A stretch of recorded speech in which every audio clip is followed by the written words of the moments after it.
Out of this world. Chapter 1. Thinking fourth dimensionally.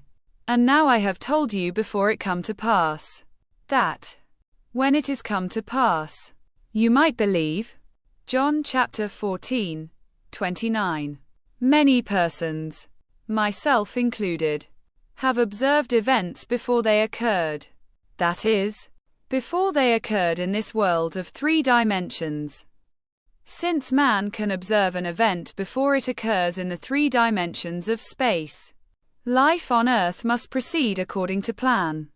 And this plan must exist elsewhere in another dimension and be slowly moving through our space. If the occurring events were not in this world when they were observed, then, to be perfectly logical, they must have been out of this world. And whatever is there to be seen before it occurs here must be predetermined from the point of view of man awake in a 3-dimensional world. Thus, the question arises, are we able to alter our future? My object in writing these pages is to indicate possibilities inherent in man, to show that man can alter his future. But, thus altered, it forms again a deterministic sequence starting from the point of interference, a future that will be consistent with the alteration. The most remarkable feature of man's future is its flexibility. It is determined by his attitudes rather than by his acts. The cornerstone on which all things are based is man's concept of himself. He acts as he does and has the experiences that he does, because his concept of himself is what it is, and for no other reason. Had he a different concept of self, he would act differently. A change of concept of self automatically alters his future, and a change in any term of his future series of experiences reciprocally alters his concept of self. Man's assumptions which he regards as insignificant produce effects that are considerable. Therefore man should revise his estimate of an assumption, and recognize its creative power. All changes take place in consciousness.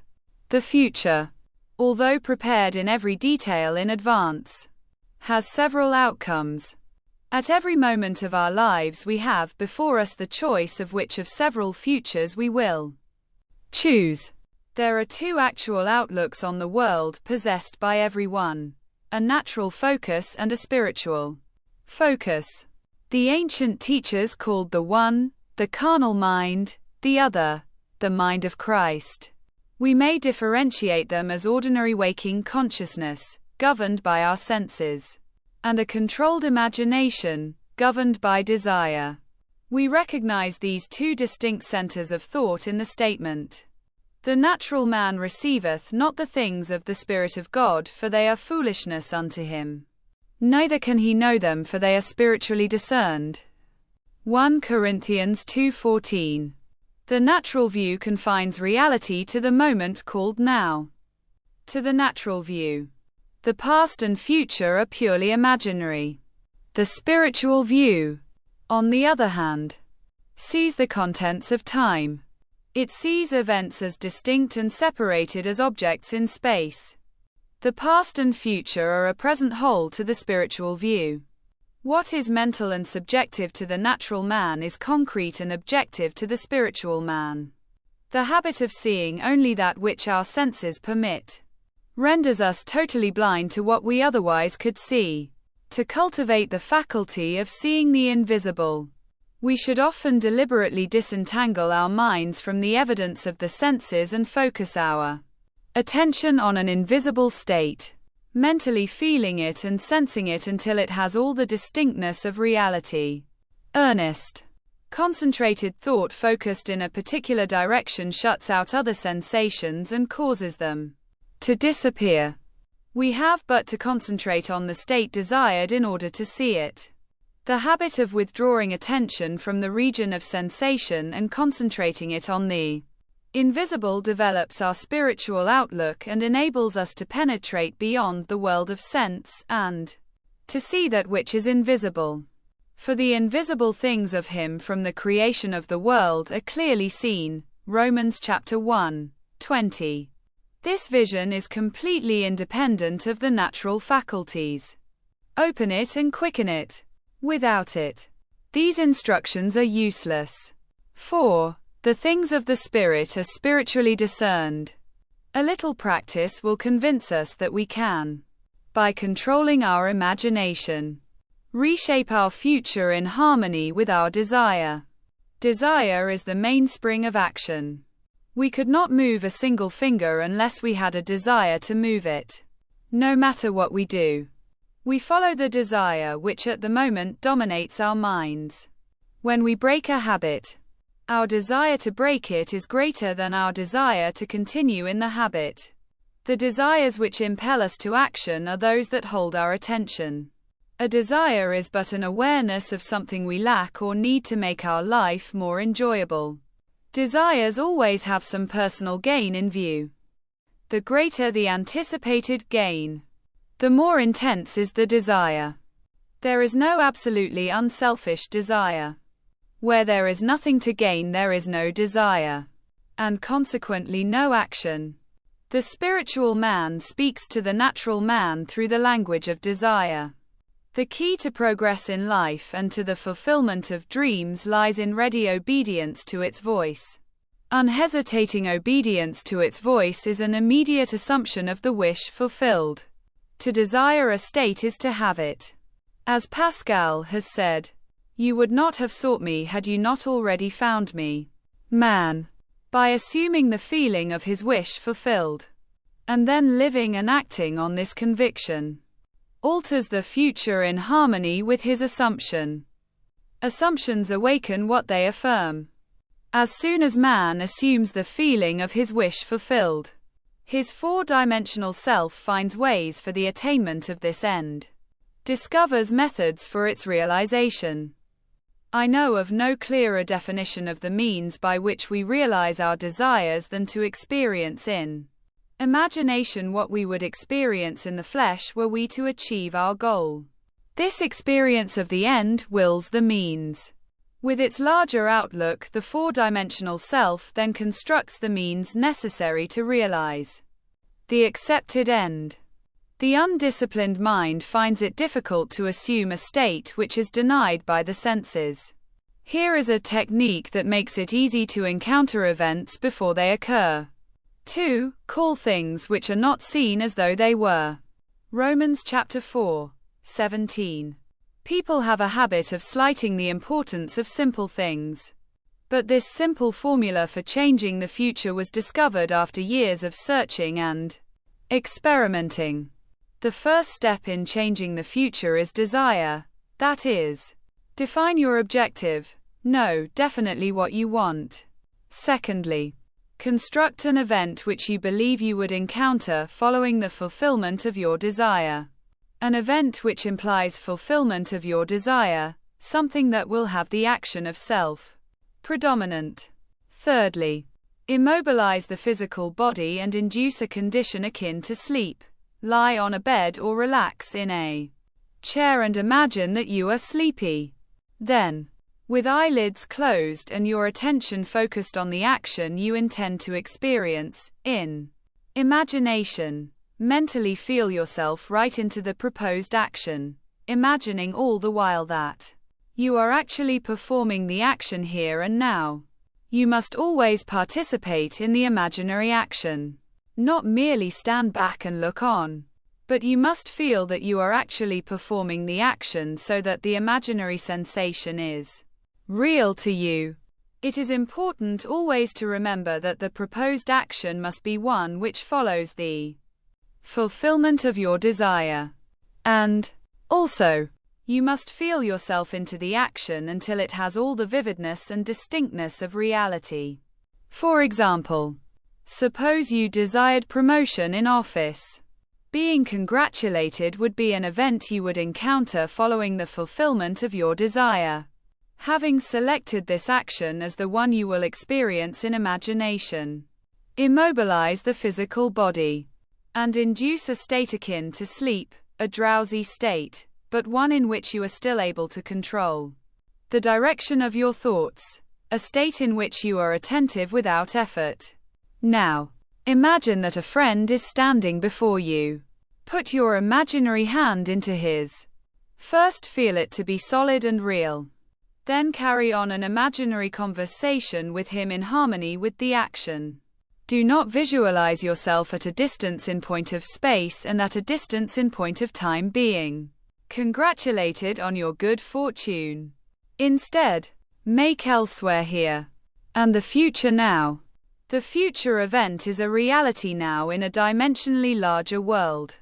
And, oddly enough, now in a dimensionally larger world is equivalent to here in the ordinary three-dimensional space of everyday life.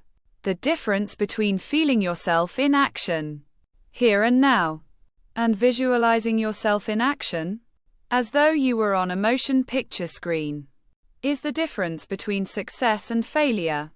The difference will be appreciated if you will now visualize yourself climbing a ladder. Then with eyelids closed imagine that a ladder is right in front of you and feel you are actually climbing it. Desire, physical immobility bordering on sleep, and imaginary action in which self-feelingly predominates, here and now, are not only important factors in altering the future, but they are essential conditions in consciously projecting the spiritual self. If, when the physical body is immobilized, we become possessed of the idea to do something, and imagine that we are doing it here and now and keep the imaginary action feelingly going right up until sleep ensues, we are likely to awaken out of the physical body to find ourselves in a dimensionally larger world with a dimensionally larger focus and actually doing what we desired and imagined we were doing in the flesh. But whether we awaken there or not, we are actually performing the action in the fourth dimensional world, and we will reenact it in the future, here in the third dimensional world. Experience has taught me to restrict the imaginary action, to condense the idea which is to be the object of our meditation into a single act, and to reenact it over and over again until it has the feeling of reality. Otherwise, the attention will wander off along an associational track, and hosts of associated images will be presented to our attention. In a few seconds, they will lead us hundreds of miles away from our objective in point of space, and years away in point of time. If we decide to climb a particular flight of stairs, because that is the likely event to follow the realization of our desire, then we must restrict the action to climbing that particular flight of stairs. Should our attention wander off, we must bring it back to its task of climbing that flight of stairs and keep on doing so until the imaginary action has all the solidity and distinctness of reality. The idea must be maintained in the field of presentation without any sensible effort on our part. We must, with the minimum of effort, permeate the mind with the feeling of the wish fulfilled. Drowsiness facilitates change because it favors attention without effort. But it must not be pushed to the stage of sleep, in which we shall no longer be able to control the movements of our attention, but rather a moderate degree of drowsiness in which we are still able to direct our thoughts. A most effective way to embody a desire is to assume the feeling of the wish fulfilled and then, in a relaxed and sleepy state, repeat over and over again, like a lullaby, any short phrase which implies fulfillment of our desire, such as, "Thank you," as though we addressed a higher power for having done it for us. If, however, we seek a conscious projection into a dimensionally larger world, then we must keep the action going right up until sleep ensues. Experience in imagination, with all the distinctness of reality, what would be experienced in the flesh were you to achieve your goal. And you shall, in time, meet it in the flesh as you met it in your imagination. Feed the mind with premises, that is, assertions presumed to be true, because assumptions, though unreal to the senses, if persisted in, until they have the feeling of reality, will harden into facts. To an assumption, all means which promote its realization are good. It influences the behavior of all by inspiring in all the movements, the actions, and the words which tend towards its fulfillment. To understand how man molds his future in harmony with his assumption, we must know what we mean by a dimensionally larger world. For it is to a dimensionally larger world that we go to alter our future. The observation of an event before it occurs implies that the event is predetermined from the point of view of man in the three-dimensional world. Therefore, to change the conditions here in the three dimensions of space, we must first change them in the four dimensions of space. Man does not know exactly what is meant by a dimensionally larger world, and would no doubt deny the existence of a dimensionally larger self.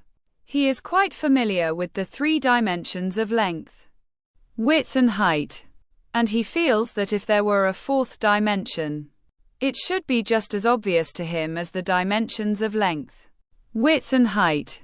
A dimension is not a line. It is any way in which a thing can be measured that is entirely different from all other ways. That is, to measure a solid fourth dimensionally, we simply measure it in any direction except that of its length, width and height. Is there another way of measuring an object other than those of its length, width and height? Time measures my life without employing the three dimensions of length, width and height. There is no such thing as an instantaneous object. Its appearance and disappearance are measurable. It endures for a definite length of time. We can measure its lifespan without using the dimensions of length, width and height. Time is definitely a fourth way of measuring an object. The more dimensions an object has, the more substantial and real it becomes. A straight line, which lies entirely in one dimension, acquires shape, mass and substance by the addition of dimensions. What new quality would time, the fourth dimension, give which would make it just as vastly superior to solids as solids or to surfaces and surfaces are two lines? Time is a medium for changes in experience because all changes take time. The new quality is changeability. Observe that if we bisect a solid, its cross-section will be a surface.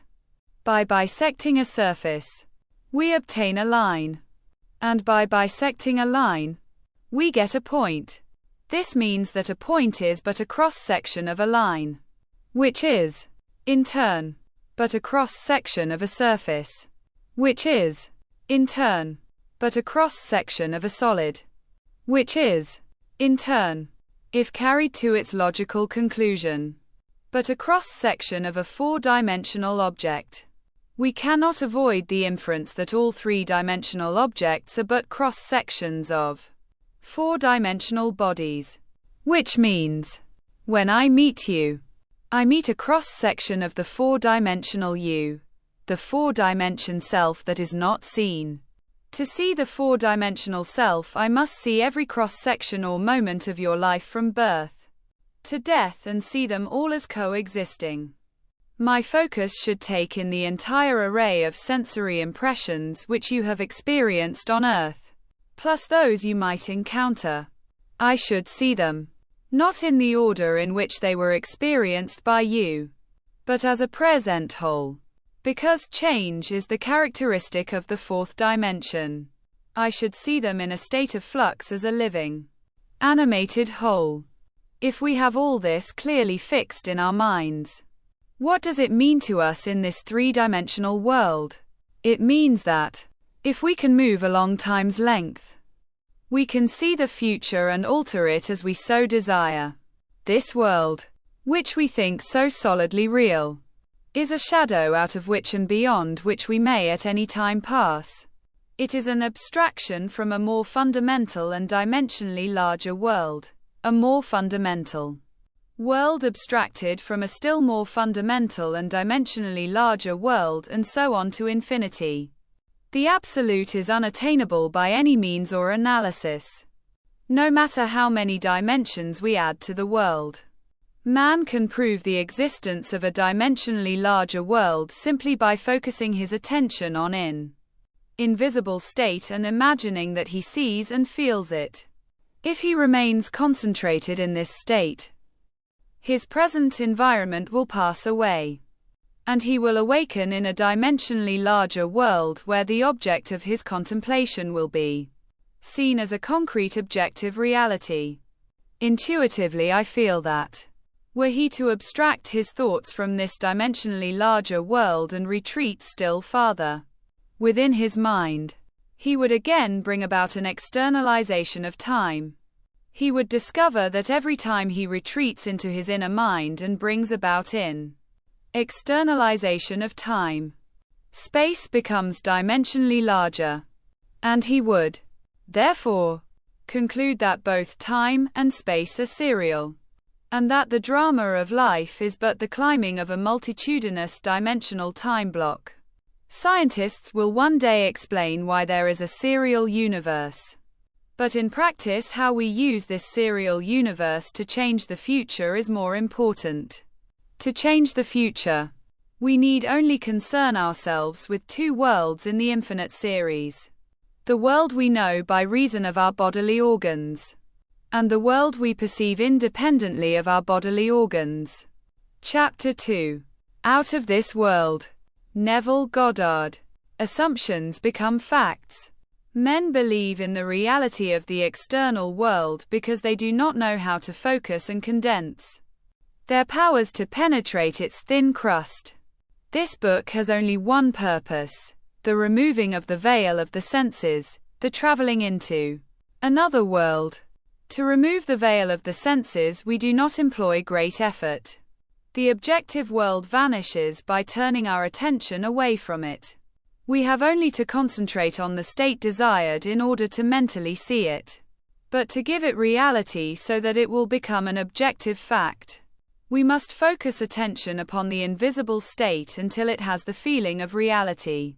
When, through concentrated attention, our desire appears to possess the distinctness and feeling of reality, we have given it the right to become a visible concrete fact.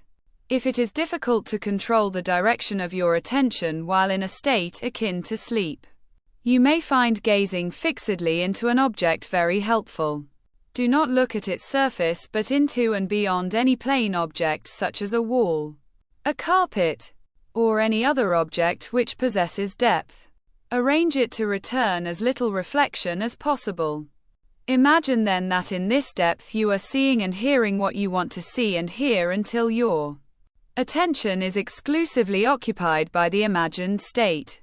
At the end of your meditation, when you awake from your controlled waking dream, you feel as though you had returned from a great distance. The visible world which you had shut out returns to consciousness and by its very presence informs you that you have been self-deceived into believing that the object of your contemplation was real. But if you know that consciousness is the one and only reality, you will remain faithful to your vision, and by this sustained mental attitude confirm your gift of reality, and prove that you have the power to give reality to your desires that they may become visible. Concrete facts. Define your ideal and concentrate your attention upon the idea of identifying yourself with your ideal. Assume the feeling of being it. The feeling that would be yours were you already the embodiment of your ideal. Then live and act upon this conviction. This assumption, though denied by the senses, if persisted in, will become fact. You will know when you have succeeded in fixing the desired state in consciousness by simply looking mentally at the people you know. In dialogues with yourself, you are less inhibited and more sincere than in actual conversations with others. Therefore, the opportunity for self-analysis arises when you are surprised by your mental conversations with others. If you see them as you formerly saw them, you have not changed your concept of self. For all changes of concepts of self result in a changed relationship to your world. In your meditation, allow others to see you as they would see you were this new concept of self. Concrete fact. You always seem to others an embodiment of the ideal you inspire. Therefore, in meditation, when you contemplate others, you must be seen by them mentally as you would be seen by them physically were your concept of self an objective fact. That is, in meditation you imagine that they see you expressing that which you desire to be. If you assume that you are what you want to be, your desire is fulfilled. And, in fulfillment, all longing is neutralized. You cannot continue desiring what you have already realized. Your desire is not something you labor to fulfill. It is recognizing something you already possess. It is assuming the feeling of being that which you desire to be. Believing and being are one. The conceiver and his conception are one. Therefore, that which you conceive yourself to be can never be so far off as even to be near. For nearness implies separation. If thou canst believe, all things are possible to him that believeth. Mark chapter 9, 23. Being is the substance of things hoped, the evidence of things not yet seen. Cf. Hebrews chapter 11, 1. If you assume that you are what you want to be, then you will see others as they are related to your assumption. If, however, it is the good of others that you desire, then, in meditation, you must represent them to yourself as already being that which you desire them to be. It is through desire that you rise above your present sphere, and the road from longing to fulfillment is shortened as you experience in imagination what you would experience in the flesh. Were you already the embodiment of the ideal you desire to be? I have stated that man has at every moment of time the choice before him which of several futures he will encounter. But the question arises, how is that possible when the experiences of man, awake in the three-dimensional world, are predetermined, as his observation of an event before it occurs implies? This ability to change the future will be seen if we liken the experiences of life on Earth to this printed page. Man experiences events on Earth singly and successively in the same way that you are now experiencing the words of this page. Imagine that every word on this page represents a single sensory impression. To get the context, to understand my meaning, you focus your vision of the first word in the upper left-hand corner and then move your focus across the page from left to right, letting it fall on the words singly and successively. By the time your eyes reach the last word on this page, you have extracted my meaning. Suppose, however, on looking at the page, with all the printed words thereon equally present, you decided to rearrange them. You could, by rearranging them, tell an entirely different story. In fact, you could tell many different stories. A dream is nothing more than uncontrolled four-dimensional thinking, or the rearrangement of both past and future sensory impressions. Man seldom dreams of events in the order in which he experiences them when awake.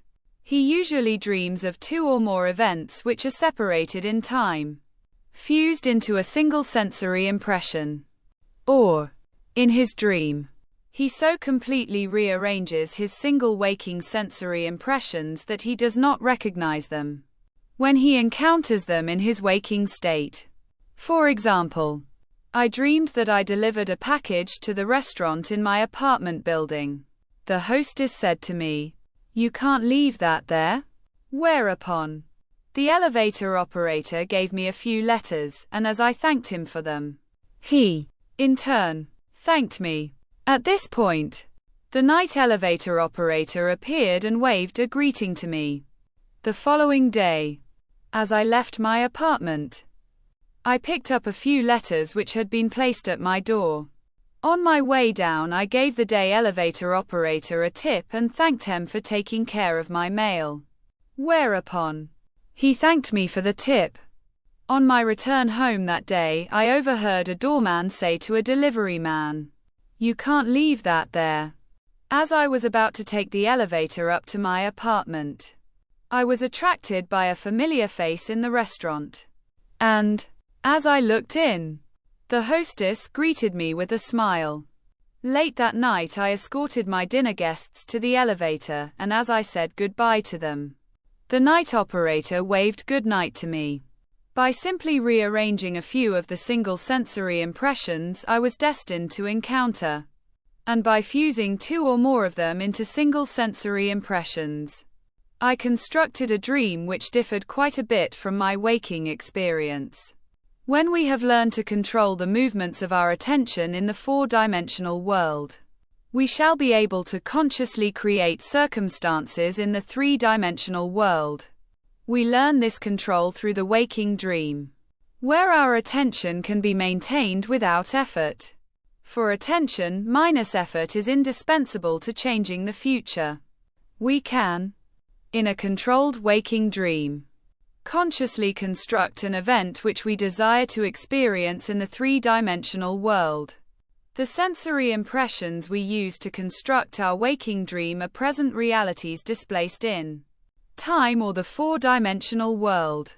All that we do in constructing the waking dream is to select from the vast array of sensory impressions those which, when they are properly arranged, imply that we have realized our desire. With the dream clearly defined, we relax in a chair and induce a state of consciousness akin to sleep, a state which, although bordering on sleep, leaves us in conscious control of the movements of our attention.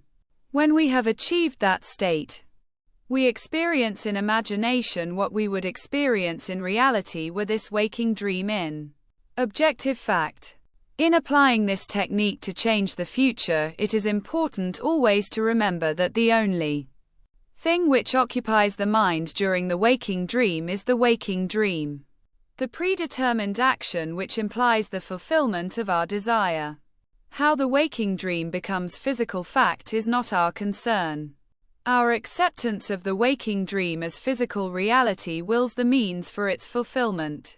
Let me again lay the foundation of changing the future, which is nothing more than a controlled waking dream. Define your objective. Know definitely what you want. Construct an event which you believe you will encounter following the fulfillment of your desire. Something which will have the action of self predominant, an event which implies the fulfillment of your desire. Immobilize the physical body and induce a state of consciousness akin to sleep.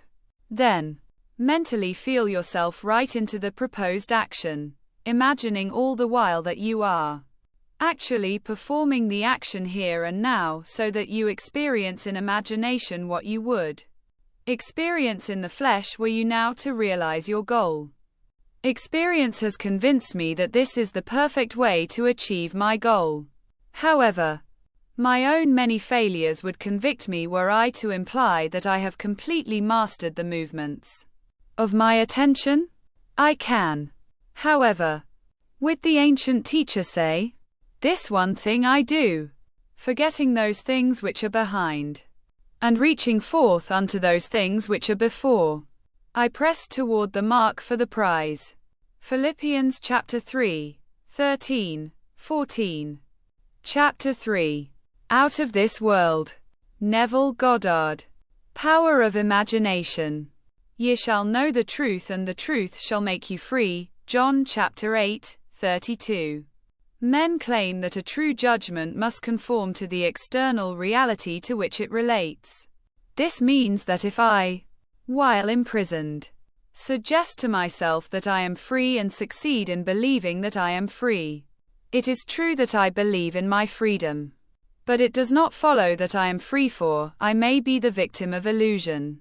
But, because of my own experiences, I have come to believe in so many strange things that I see little reason to doubt the truth of things that are beyond my experience. The ancient teachers warned us not to judge from appearances because, said they, the truth need not conform to the external reality to which it relates. They claimed that we bore false witness if we imagined evil against another, that no matter how real our belief appears to be, how truly it conforms to the external reality to which it relates. If it does not make free the one of whom we hold the belief, it is untrue and therefore a false judgment. We are called upon to deny the evidence of our senses and to imagine as true of our neighbor that which makes him free. Ye shall know the truth, and the truth shall make you free. To know the truth of our neighbor, we must assume that he is already that which he desires to be. Any concept we hold of another that is short of his fulfilled desire will not make him free and therefore cannot be the truth. Instead of learning my craft in schools where attending courses and seminars is considered a substitute for self-acquired knowledge, my schooling was devoted almost exclusively to the power of imagination. I stayed for hours imagining myself to be other than that which my reason and my senses dictated, until the imagined states were vivid as reality, so vivid that passer-by became but a part of my imagination and acted as I would have them. By the power of imagination, my fantasy led theirs and dictated to them their behavior and the discourse they held together while I was identified with my imagined state. Man's imagination is the man himself, and the world as imagination sees it is the real world. But it is our duty to imagine all that is lovely and of good report. Philippians chapter 4, 8. For the Lord seeth not as man seeth. For man looketh on the outward appearance, but the Lord looketh on the heart. 1 Samuel chapter 16, 7. As a man thinketh in his heart, so is he. Proverbs chapter 23, 7. In meditation, when the brain grows luminous, I find my imagination endowed with the magnetic power to attract to me whatsoever I desire. Desire is the power imagination uses to fashion life about me as I fashion it within myself. I first desire to see a certain person or scene, and then I look at though I was seeing that which I want to see, and the imagined state becomes objectively real. I desire to hear, and then I listen as though I were hearing, and the imagined voice speaks that which I dictate as though it had initiated the message.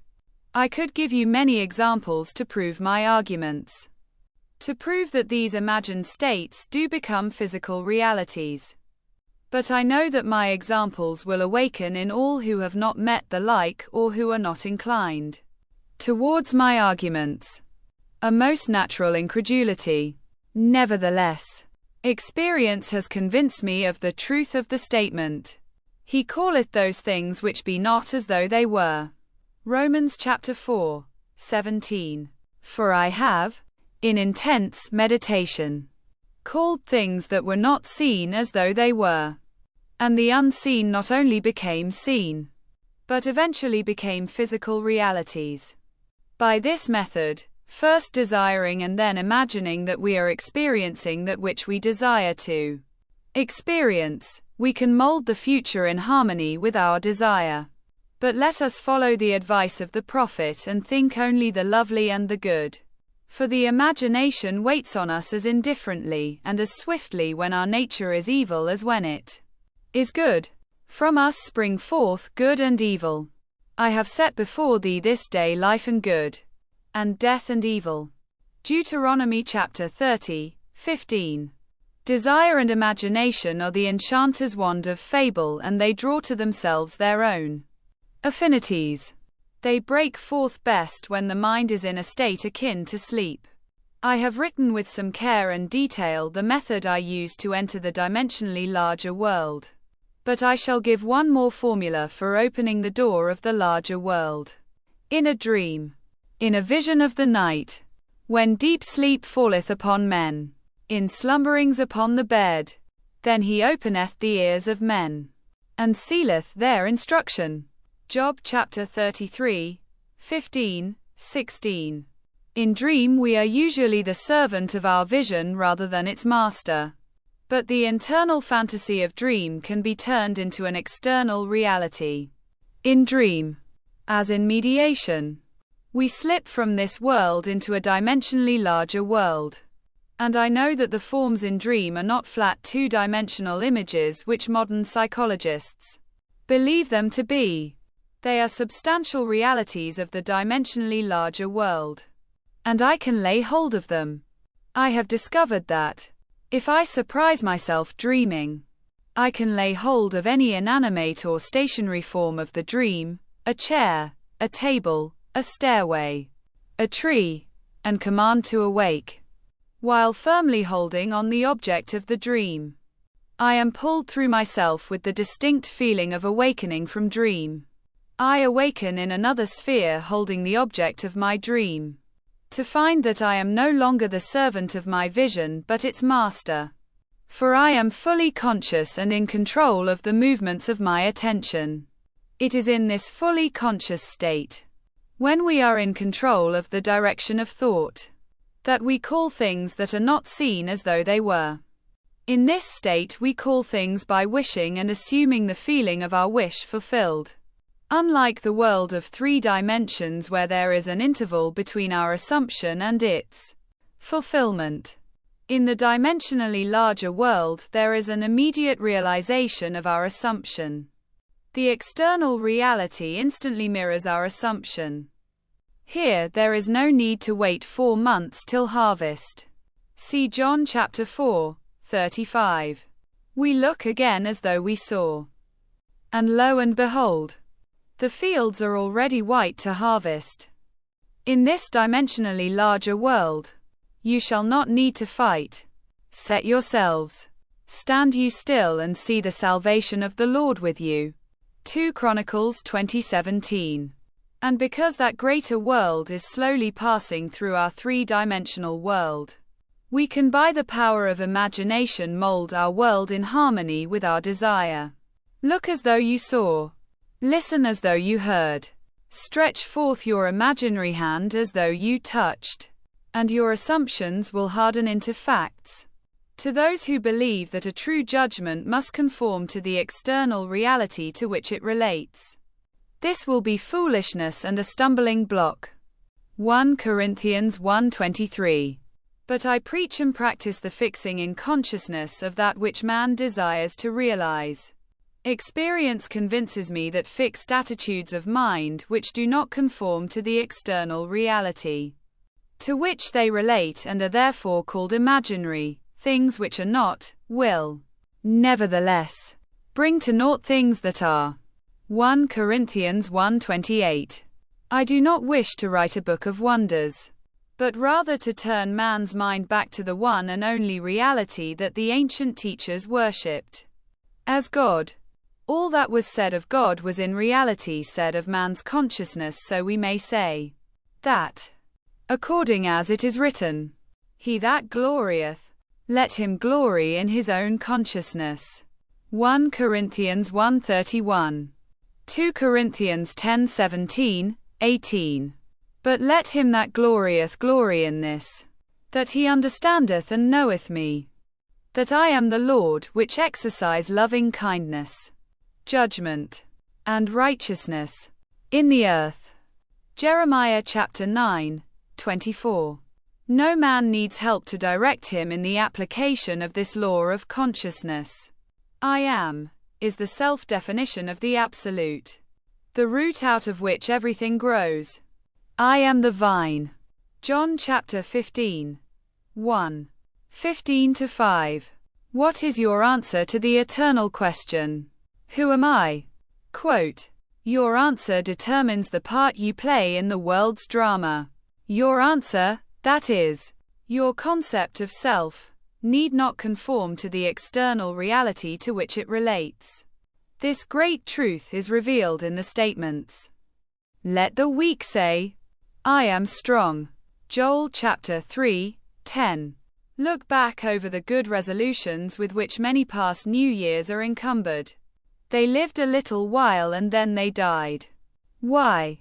Because they were severed from their root. Assume that you are that which you want to be. Experience in imagination what you would experience in the flesh were you already that which you want to be. Remain faithful to your assumption, so that you define yourself as that which you have assumed. Things have no life if they are severed from their roots. And our consciousness, our I-am-ness, is the root of all that springs in our world. If we believe not that I am He, you shall die in your sins. John chapter 8:24. That is, if I do not believe that I am already that which I desire to be, then I remain as I am and die in my present concept of self. There is no power outside of the consciousness of man to resurrect and make alive that which man desires to experience. That man who is accustomed to call up at will whatever images he pleases, will be, by virtue of the power of his imagination, master of his fate. I am the resurrection and the life. He that believeth in me, though he were dead, yet shall he live. John chapter 11:25. Ye shall know the truth, and the truth shall make you free. Chapter 4. Out of this world. Neville Goddard. No one to change but self. And for their sakes I sanctify myself, that they also might be sanctified through the truth. John chapter 17:19. The ideal we serve and strive to attain could never be evolved from us were it not potentially involved in our nature. It is now my purpose to retell and to emphasize an experience of mine printed by me 2 years ago. I believe these quotations from The Search will help us to understand the operation of the law of consciousness and show us that we have no one to change but self. Once in an idle interval at sea I meditated on the perfect state, and wondered what I would be, were I of too pure eyes to behold inequity. If to me all things were pure and were I without condemnation. As I became lost in this fiery brooding, I found myself lifted above the dark environment of the senses. So intense was feeling I felt myself a being of fire dwelling in a body of air. Voices as from a heavenly chorus, with the exultation of those who had been conquerors in a conflict with death, were singing, "He is risen, He is risen." And intuitively I knew they meant me. Then I seemed to be walking in the night. I soon came upon a scene that might have been the ancient pool of Bethesda, for in this place lay a great multitude of impotent folk, blind, halt, withered, waiting not for the moving of the water as of tradition, but waiting for me. As I came near, without thought or effort on my part, they were, one after the other, molded as by the magician of the beautiful. Eyes, hands, feet, all missing members, were drawn from some invisible reservoir and molded in harmony with that perfection which I felt springing within me. When all were made perfect, the chorus exulted, "It is finished." Then the scene dissolved and I awoke. I know the vision was the result of my intense meditation upon the idea of perfection. For my meditations invariably bring about union with the state contemplated. I had been so completely absorbed within the idea that for a while I had become what I contemplated. And the high purpose with which I had for that moment identified myself drew the companionship of high things and fashioned the vision in harmony with my inner nature. The ideal with which we are united works by association of ideals to awaken 1,000 moods, to create a drama in keeping with the central idea.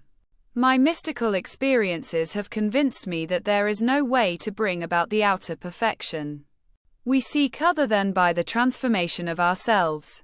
In the divine economy nothing is lost, we cannot lose anything save by descent from the sphere where the thing has its natural life. There is no transforming power in death, and, whether we are here or there, we fashion the world that surrounds us by the intensity of our imagination and feeling, and we illuminate or darken our lives by the concepts we hold of ourselves. Nothing is more important to us than our conception of ourselves, and especially is this true of our concept of the dimensionally great one within us. Those who help or hinder us, whether they know it or not, are the servants of that law which shapes outward circumstances in harmony with our inner nature. It is our conception of ourselves which frees or constrains us, though it may use material agencies to achieve its purpose. Because life molds the outer world to reflect the inner arrangement of our minds, there is no way of bringing about the outer perfection we seek other than by the transformation of ourselves. No help cometh from without. The hills to which we lift our eyes are those of an inner range. It is thus to our own consciousness that we must turn as to the only reality, the only foundation on which all phenomena can be explained. We can rely absolutely on the justice of this law to give us only that which is of the nature of ourselves. To attempt to change the world before we change our concept of ourselves is to struggle against the nature of things. There can be no outer change until there is first an inner change. As within, so without. I am not advocating philosophical indifference when I suggest that we should imagine ourselves as already that which we want to be, living in a mental atmosphere of greatness, rather than using physical means and arguments to bring about the desired change. Everything we do, unaccompanied by a change of consciousness, is but futile readjustment of surfaces. However we toil or struggle, we can receive no more than our assumptions affirm. To protest against anything which happens to us is to protest against the law of our being and our rulership over our own destiny. The circumstances of my life are too closely related to my conception of myself not to have been formed by my own spirit from some dimensionally larger storehouse of my being. If there is pain to me in these happenings, I should look within myself for the cause. For I am moved here and there and made to live in a world in harmony with my concept of myself. Intense meditation brings about a union with the state contemplated. And during this union we see visions, have experiences and behave in keeping with our change of consciousness. This shows us that a transformation of consciousness will result in a change of environment and behavior. All wars prove that violent emotions are extremely potent in precipitating mental rearrangements. Every great conflict has been followed by an era of materialism and greed in which the ideals for which the conflict ostensibly were waged are submerged. This is inevitable because war evokes hate which impels a descent in consciousness from the plane of the ideal to the level where the conflict is waged. If we could become as emotionally aroused over our ideals as we become over our dislikes, we would ascend to the plane of our ideal as easily as we now descend to the level or our hates. Love and hate have a magical transforming power, and we grow through their exercise into the likeness of what we contemplate. By intensity of hatred we create in ourselves the character we imagine in our enemies.